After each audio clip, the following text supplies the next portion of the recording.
Bonjour et bienvenue à cette édition de la Tribune TVHR. La vérificatrice générale de la Ville de Saint-Jean-sur-Richelieu a déposé il y a quelques jours son rapport annuel. Et pour nous en parler, pour connaître un peu les détails de ce rapport, on reçoit Mme Sonia Guilbeault, qui est la vérificatrice générale de la Ville. Mme Guilbeault, bonjour. Bonjour, M. Tremblay. Donc, quels sont les constats que vous faites là, du rapport de cette année? En fait, le rapport de cette année, on y présente tous nos travaux qu'on a effectués de mai à juin dernier. On a présenté 3 rapports d'audit. On a présenté aussi un rapport sur des tests d'intrusion, logique interne-externe, un audit financier, puis 3 redditions de comptes. On présente aussi notre planification stratégique de l'année, puis le suivi des 92 recommandations là, qui sont en cours à la Ville. Bon. Vous me corrigerez si je me trompe, mais l'an passé, lorsque je vous ai reçu, les problèmes étaient plus criants un peu. On parlait notamment de la gestion là, des édifices municipaux. Cette année, il y a quand même des constats, il y a des problèmes, mais la situation est meilleure que l'an passé. Est-ce que je me trompe? En fait, cette année, les audits ne visaient pas pas la même cible. Non. C'est une continuité de celui qu'on a fait l'année passée sur la gestion des actifs. Les constats sont tout aussi importants, mais ce qu'on avait choisi, c'était vraiment un secteur, les 8 camions incendies de la Ville, de vraiment mettre un focus sur l'entretien. On s'attendait à des résultats qui soient quand même exemplaires. Donc, on a eu ce constat-là que la Ville entretient très bien ses véhicules incendies. Outre le fait que ça prendrait une stratégie peut-être pour vraiment venir bien maîtriser le terrain. Fait qu'on n'est pas dans le même genre de travaux d'audit, ça c'est certain. Puis les cartes de crédit de la Ville, puis les comptes de dépenses, puis même chose pour les dépenses des élus. On a fait autant de personnel administratif qu'élus. On a des attentes aussi là, d'encadrement quand même qui permet de vraiment montrer l'exemple. On a aussi les citoyens, tout le monde a une attente exemplaire de gestion du côté autant de l'administration municipale que des élus. Fait que c'était pas le même genre de sujet, mais c'est des sujets tout aussi importants. Oui, c'est ça. Ouais. Pour parler des cartes de crédit, vous me corrigez, là, mais depuis 2022, c'est 410 000 $ qui ont été dépensés par le personnel administratif et 522 000, je pense, en remboursement là, de dépenses. C'est en moyenne. Donc, ce sont des chiffres quand même importants, mais pas dramatiques. Non, en fait, c'est sûr que c'est pas des dépenses significatives comme quand on regarde des infrastructures qui nécessitent des investissements majeurs, c'est sûr. Si on ajoute les dépenses des élus avec ça, on a à peu près 1,2 million par année dans toutes ces dépenses-là confondues. Fait que c'est de moindre envergure, c'est certain, c'est normal. Ouais, c'est ça. Mais la Ville, il gagnerait quand même là, à regrouper et harmoniser tout ça, là. En fait, la Ville a, si on prend le groupe carte de crédit, puis relevé de dépenses, puis incluant dépenses des élus, c'est qu'ils ont plusieurs encadrements qui sont, dans certains cas, soit incomplets, qu'il y a des éléments qui sont encadrés, comme par exemple les hébergements, les repas qui datent d'un certain temps. Il faut refaire le tour de temps à autre, puis il y a certaines politiques aussi ou encadrements qui sont assez... ils datent de longtemps. On peut dire qu'ils sont désuets. Comme l'encadrement sur la reconnaissance des employés date de 2006. Fait que dans le fond, ce qu'on va appliquer sur le terrain, ce qu'on va voir, est différent de ce qu'il y a dans la politique parce que ça date depuis trop longtemps. Fait que quand on a une politique qui est là, c'est important soit de la suivre ou de l'ajuster. Bon. Pour revenir au matériel roulant, là, vous mentionnez tantôt la vérification des camions de pompiers, mais ce qu'on remarque, c'est qu'il y a 34 des investissements qui se font en matériel roulant. Est-ce que ce sont des chiffres qui sont assez aux normes des autres villes de la province? Mais en fait, ce qu'on a regardé, si vous me permettez, on a regardé vraiment, on n'a pas fait de comparatif nécessairement avec les autres villes. Ce qu'on a voulu mettre en lumière par rapport à ça, c'est l'importance des investissements. Ça, dans le fond, c'est le PQI de la ville 2630, qui a 34 d'investissement par rapport aux autres dépenses de la ville, par rapport à un parc automobile qui représente 8 des véhicules. Fait qu'on voit que c'est quelque chose qui coûte cher, d'où l'importance de bien gérer les acquisitions qui entourent ça, puis même les dispositions pour venir maximiser la valeur, parce qu'une ville de la taille de Saint-Jean a des requis qui sont différents d'une plus petite ville, fait qu'il y a une bonne valeur de revente pour leurs véhicules. On les a justement incités à rehausser leur encadrement, pas pour faire de la bureaucratie, c'est vraiment pas ça, c'est vraiment pour aller chercher le maximum de valeur, puis pour encadrer les risques. C'est comme quand on va acquérir un véhicule, on fait fabriquer le véhicule. C'est pas simple. Donc, il faut faire des contrôles qualité durant la fabrication, à la réception du véhicule, parce que c'est fabriqué souvent loin, comme les 2 derniers véhicules, c'était en Californie. Donc, ils vont venir livrer sur un intermédiaire qui va finir la customization du véhicule avant de le rendre à la ville. Fait que ça prend un contrôle de qualité là-bas, puis un autre contrôle de qualité alors qu'on arrive à la ville.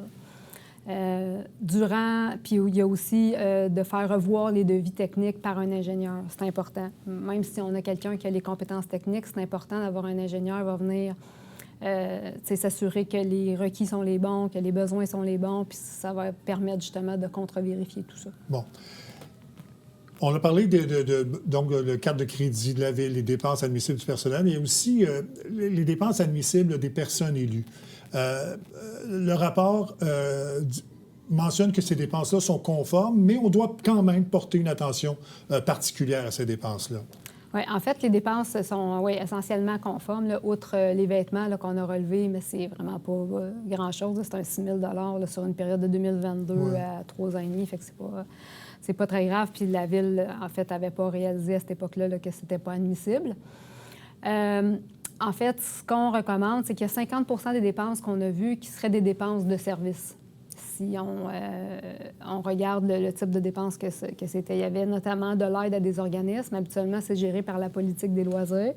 Puis on n'encadre pas non plus l'octroi direct de l'aide. Fait que dans le fond, pour les élus, de mettre à même le budget du conseil d'autoriser de l'aide, on est comme dans les processus administratifs. Fait que ce qu'on recommande plutôt pour éviter une apparence quelconque dans la dépense de neutralité pour favoriser au maximum cette neutralité-là, c'est vraiment de plutôt prévoir des mécanismes pour que les élus puissent donner leurs préoccupations, puis que ça passe dans les processus réguliers administratifs qui sont gérés par la Direction aux services culturels et loisirs au sein de la Ville, puis qu'eux ajoutent de l'octroi direct quand on ne rentre pas dans les éléments, parce que ça aussi, ça se cadre. C'est pas parce que c'est de l'octroi direct qu'on ne peut pas l'encadrer. Je pense que c'est important. Donc, ça aiderait à réduire ces coûts-là, dans le fond, ces dépenses. Est-ce qu'on les réduit ou est-ce qu'on les réattribue? Ou mieux les contrôler ou mieux les gérer, c'est ça? Bien, pour s'assurer que ça passe dans les processus réguliers, puis que ça suive les encadrements réguliers, parce que le but de ces encadrements-là, c'est justement de venir, dans le cas de l'octroi, d'avoir toute cette neutralité-là nécessaire avant de déterminer à qui on donne de l'argent. Bon. Cette question-là va m'aider à mieux comprendre. Là. On s'est rencontrés l'an dernier. Est-ce qu'il y a un suivi qui a été fait à la suite des recommandations que vous avez faites l'an dernier?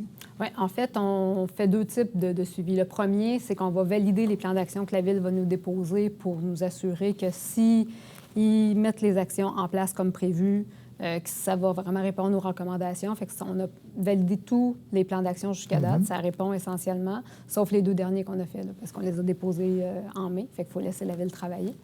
Puis on a déclenché les suivis continus aussi des divers mandats qu'on a faits. Il a permis qu'on a fait un suivi combiné qui comprenait le premier et le deuxième ensemble, qui est présenté au rapport d'ailleurs.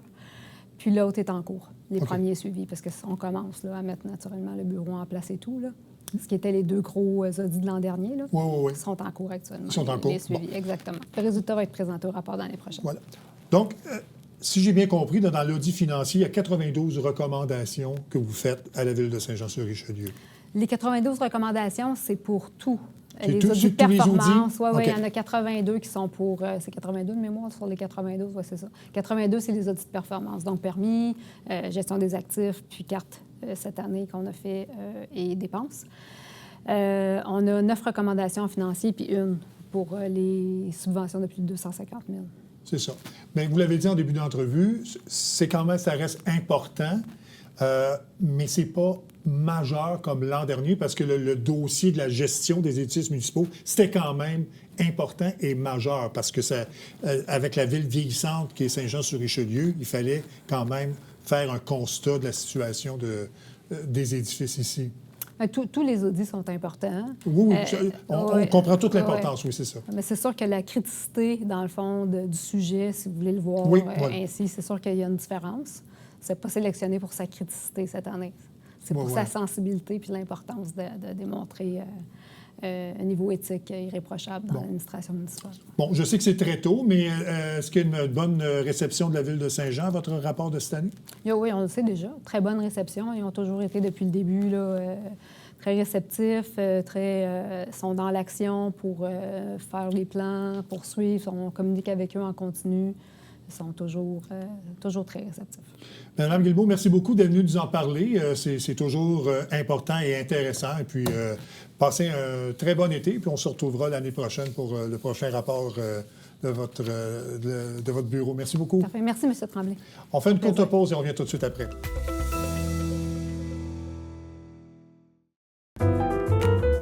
À tous les mois, écoutez Dans l'œil de Messeri et rencontrez des artistes et des organismes qui contribuent à la diversité culturelle de notre belle région.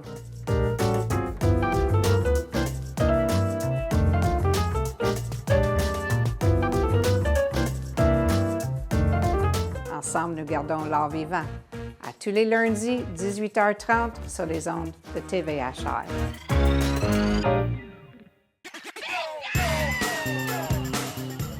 Vous êtes un adepte du bingo? Télébingo vous permet de jouer dans le confort de votre foyer. 4 500 $ en prix à gagner. Et pour ce faire, vous devez vous procurer un livret comme celui-ci au coût de 9,50 $ chez l'un de nos détaillants, dont la liste apparaît sur notre site internet tvhr9.com. Donc, c'est un rendez-vous dimanche matin 9h30. Télébingo. On a publié tout récemment un portrait des habitudes de vie des jeunes du secondaire avec des chiffres qui touchent le Haut-Richelieu ainsi que Rouville. Et ce sont des chiffres quand même, sans dire inquiétants, mais qui sont des chiffres qui sont préoccupants. Et pour nous en parler, bien, on a le médecin conseil à la santé publique de la Montérégie, M. Sébastien Bergeron. M. Bergeron, bonjour. Bonjour. Bon, je disais que c'était préoccupant. Peut-être faire un peu là, un résumé des constatations que vous avez faites là, dans ce portrait des habitudes de vie des jeunes. Tout à fait. Bien, en gros, ce qu'on a remarqué depuis l'enquête, la première enquête 2010-2011, c'est qu'il y a vraiment eu une détérioration de plusieurs données en lien avec les habitudes de vie. Ce qu'on voit notamment au niveau de l'alimentation, c'est qu'un jeune sur deux seulement va déjeuner à chaque jour. Il y en a un jeune sur deux, même pas, qui vont dormir le nombre d'heures recommandées. Puis on est à peu près au tiers des jeunes qui vont être en mesure là, d'atteindre 60 minutes d'activité physique recommandée, avec les filles qui sont un peu derrière là, pour cet aspect-là. Donc, des éléments quand même préoccupants. Oui, surtout qu'on en parle beaucoup, hein, de bien s'alimenter et sinon, bien, d'avoir des activités physiques pour compenser, de bien se reposer, de bien gérer justement nos journées pour être frais et dispo lorsqu'on fait ce genre de choses. Mais c'est pas le cas ici, là. Bien, c'est ça qu'on remarque. Puis, tu sais, il faut comprendre que les habitudes des jeunes, en réalité, ça dépend pas juste d'eux. Ça dépend aussi là, de leur environnement dans lequel ils vont évoluer. Ça peut être l'environnement familial, l'environnement scolaire, la communauté également. C'est sûr que ça devient plus difficile pour eux de bien s'alimenter ou de bien bouger s'ils n'ont pas accès, par exemple, à des aliments sains ou s'ils n'ont pas des lieux pour bouger en tant que tel. Donc, ça vient complexifier leur choix. Oui, bon.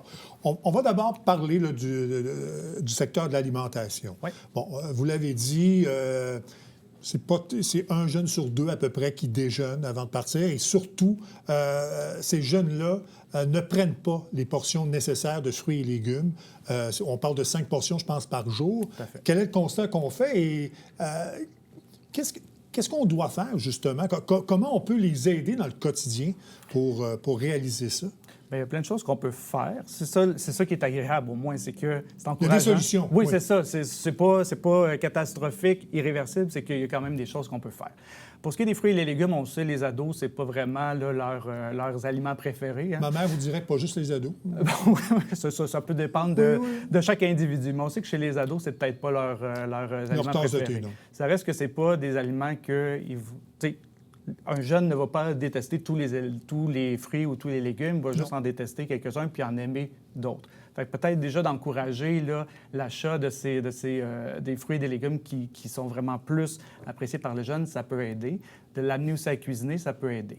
Le déjeuner, nous, c'est vraiment une préoccupation parce que le déjeuner, vous le savez, là, si vous avez des enfants, c'est clairement pas nécessairement la priorité des ados là, de déjeuner le matin. Ils sont pressés, ils veulent dormir plus longtemps. Et même les parents sont pressés aussi. Là, on parle d'ados, mais des enfants en général, les parents se sont occupés eux-mêmes à se préparer pour la journée. Donc, ça n'a pas nécessairement été ancré dès le départ. Hein? Puis des fois, on laisse nos jeunes seuls avant qu'ils partent à l'école. Donc, on n'est pas en mesure nécessairement de voir est-ce qu'ils ont mangé ou pas leur déjeuner.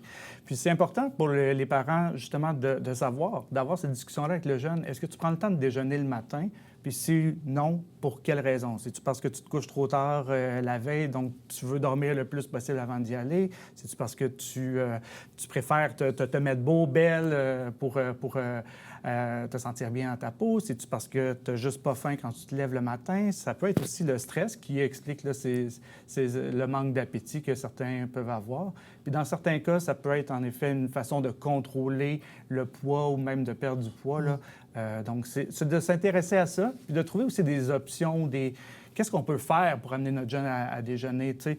Est-ce que ça vaut la peine de préparer le sac à dos puis la boîte à lunch déjà la veille? Est-ce que ça peut valoir la peine là, de préparer une petite collation que le jeune va pouvoir amener puis manger dans l'autobus ou à l'école? Est-ce qu'il y a d'autres éléments qu'on peut faire? Je pense que c'est une réflexion que les parents peuvent avoir avec leurs jeunes. Bon, déjà, il y a une étape de faire déjeuner les jeunes, mais aussi de faire bien déjeuner. Un bol de céréales le matin, à tous les jours, c'est peut-être pas nécessairement ce qu'il y a de mieux non plus. C'est pas ce qu'il y a de mieux, mais c'est mieux que rien. C'est mieux que rien. Oui, exactement. Idéalement, ce qu'il faudrait, c'est au moins de la variété, puis au moins des fruits avec des protéines.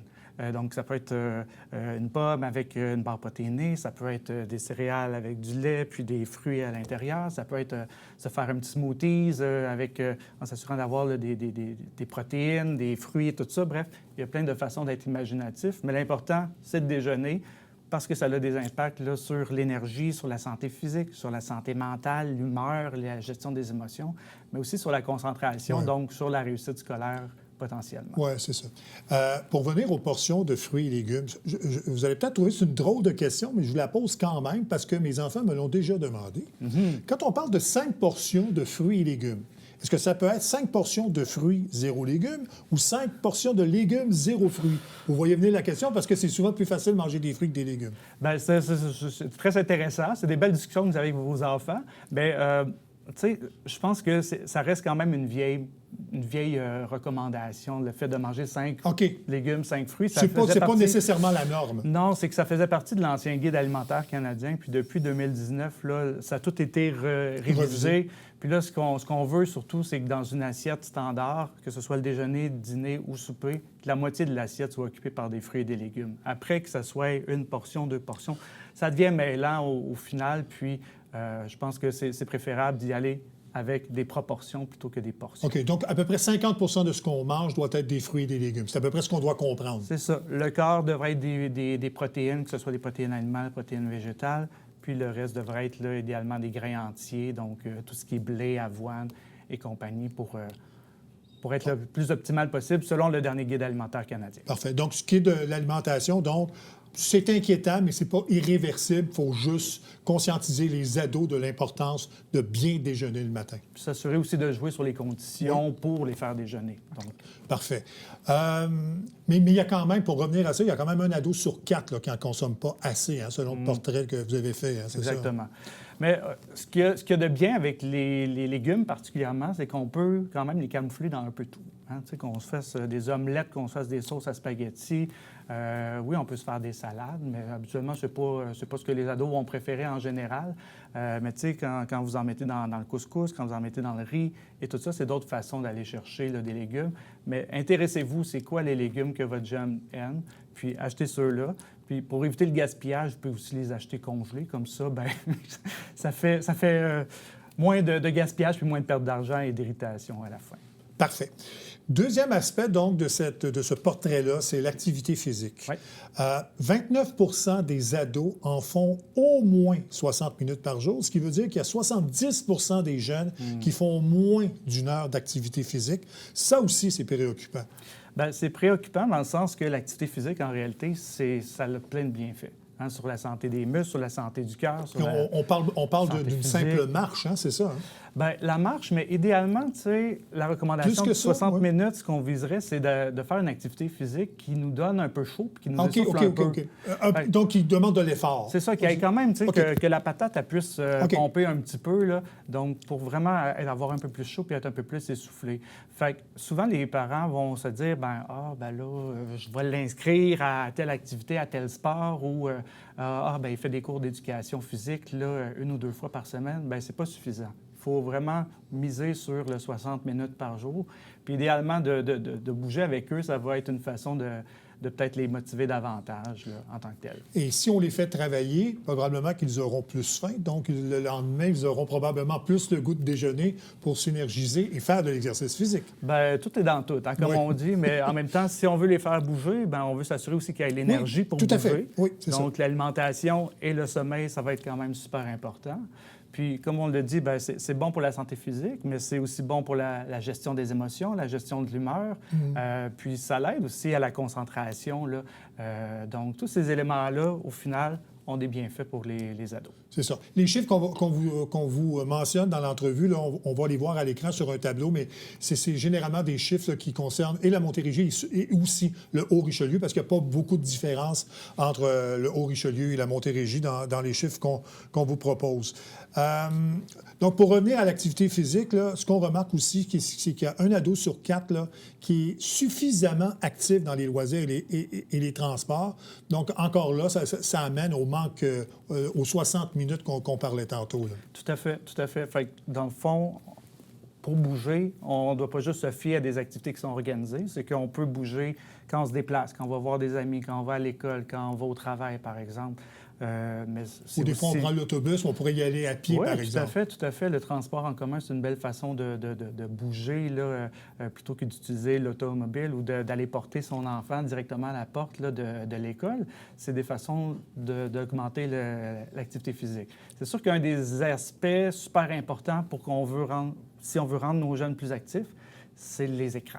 Hein, les écrans, plus qu'on en passe de temps sur les écrans, que ce soit le cellulaire, la tablette, l'ordinateur, la télé, les jeux vidéo et tout ça, bien, moins que le jeune va avoir tendance à vouloir bouger, à part les pouces. Oui. Et donc, moins ça va avoir des impacts positifs pour lui. Et l'utilisation de l'écran m'amène probablement au troisième aspect, qui est le sommeil. Oui. Donc, probablement que plus on passe de temps devant l'écran, plus ça perturbe notre sommeil. Bien, tout à fait. Surtout le temps d'écran avant de se coucher. Parce qu'on sait que, surtout la lumière bleue, mais la lumière en général va empêcher le cerveau de sécréter son hormone du sommeil, qu'on appelle la mélatonine. Puis, veut pas, selon le contenu qu'on va consulter, bien, ça se peut aussi que ça nous crée des émotions qu'on va ruminer puis qui va nous empêcher ensuite de s'endormir, mais aussi d'atteindre des stades plus profonds du sommeil, donc du sommeil qui est plus réparateur. Puis au final, bien, on va dormir moins longtemps et donc être plus fatigué le lendemain. Et là, vous voyez les impacts arriver sur on va-tu déjeuner ou pas, on va-tu être plus actif ou si on n'aura pas suffisamment d'énergie pour bouger. Donc, voilà. Oui, exact, parce que d'après les chiffres, là, c'est à peine la moitié des ados qui disent dormir suffisamment. Quand on parle de suffisamment, on ne parle pas nécessairement de 8 heures, là, parce que selon le groupe d'âge, là, on a besoin entre 6 et 8 heures de sommeil, mais c'est quand même préoccupant, ça aussi, là, quand on sait qu'un ado, on parle de la semaine, bien sûr, là, c'est quand même important comme chiffre. Tout à fait. Bien, en réalité, les recommandations pour le sommeil à l'adolescence, donc à partir de 9-10 ans, ça serait de 8 à 10 heures par nuit. Bien, par jour, en réalité, et non pas nécessairement par nuit, parce qu'il y en a qui vont faire des siestes et tout ça. Mais le sommeil, surtout le sommeil de nuit, est particulièrement important, justement pour laisser notre cerveau se reposer, mais aussi pour que l'hormone de croissance là, puisse être bien sécrétée aussi, hein, parce que c'est principalement la nuit que ça survient. Donc, si vous voulez, c'est pas un mythe, si vous voulez vraiment que vos jeunes aient une meilleure croissance, bien, assurez-vous qu'il y ait aussi le sommeil suffisant. Puis pas trop s'inquiéter si on fait la grasse matinée souvent. On dit souvent que les ados dorment beaucoup, mais il faut les laisser dormir parce que ça fait partie de leur croissance. Bien, ça fait partie de leur croissance, puis leur cerveau veut pas, hein, il a tendance à changer avec l'adolescence, puis ça fait en sorte que le sommeil, il se décale. Donc, on a tendance à accumuler le sommeil plus tardivement, puis à être plus endormi plus tard en matinée. L'enjeu, c'est que si on dit, bien, moi, je vais moins dormir la semaine, puis je vais récupérer la fin de semaine, c'est que là, on vient tout déstabiliser notre cerveau. Puis là, ça vient changer un peu notre cycle de sommeil, puis ça peut créer d'autres problèmes. En fait, il faut équilibrer nos heures de sommeil, c'est ça? Idéalement, puis essayer de ne pas dépasser 2 heures de décalage d'une journée à l'autre ou entre la semaine puis la fin de semaine. Donc, si on dort généralement 8 heures la semaine pour ne pas dépasser 10 heures la fin de semaine, c'est à peu près ça que vous dites, là? Bien, c'est plus par rapport aux heures de coucher et de réveil en tant que tel. Fait que si on se couche, mettons, le jeune se couche à 22 heures le soir, oui, de ne pas décaler, le bas est passé minuit, c'est ça? C'est ça, exactement, à la fin de semaine. Après, il peut y avoir des occasions spéciales, mais plus qu'il y a ces occasions-là puis ces décalages-là, plus que ça va être difficile après de s'assurer d'un bon sommeil puis d'un sommeil suffisant en termes d'heures. Et on va conclure là-dessus. Là, l'étude dit aussi là, que c'est plus difficile aussi pour les filles, l'aspect sommeil. Hein? Bien, l'aspect alimentaire, l'aspect activité physique, puis l'aspect sommeil aussi, c'est 3 éléments qui sont moins bien réussis, disons ça de même, là, pour les filles. Donc, c'est clair qu'il y a quelque chose là, de notre côté là, à réfléchir davantage. En même temps, il faut s'assurer que, autant au niveau de l'alimentation, de l'activité physique que le sommeil, qu'il y ait un soutien qui vienne de l'environnement. Donc, à la maison, qu'est-ce qu'on peut faire pour justement s'assurer que il y a les aliments nécessaires, il y a l'encadrement pour les repas. Si on est capable de manger, de bouger en famille, c'est vraiment une façon sécuritaire et optimale pour aller améliorer ça. La routine de sommeil également qui est importante, que le parent peut aider son jeune à faire. Mais il ne faut pas négliger aussi la place de l'école et de la communauté qui ont un impact aussi dans les services, les activités qui sont offertes. Être sûr particulièrement pour le sport, être sûr d'avoir des activités plaisantes, pas basées juste sur la compétition. Et de cette façon-là, on va aller chercher un peu plus les filles et les autres qui sont moins actifs. Dr. Jérôme, merci beaucoup d'être venu nous en parler. Passez un bon été. On aura sans doute l'occasion de se reparler un peu plus tard au cours de l'année. Merci beaucoup. Bien, merci à vous. Ça complète cette édition de la Tribune TVHR. Merci beaucoup d'avoir été là. À la prochaine. Au revoir.